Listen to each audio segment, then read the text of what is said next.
M-a întrebat inima mea, ce mai caut pe pământ?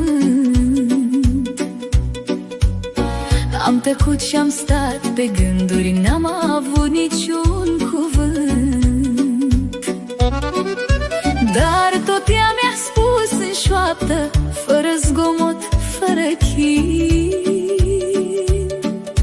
omule, ai tot ce-ți trebuie, nu mai alerga străin. Că-am dorit și eu de toate, fără rost și fără cap, și-am uitat că fericirea stă în ce ai adunat. Nu în aur, nu în bani, nici în vorba lumii grea,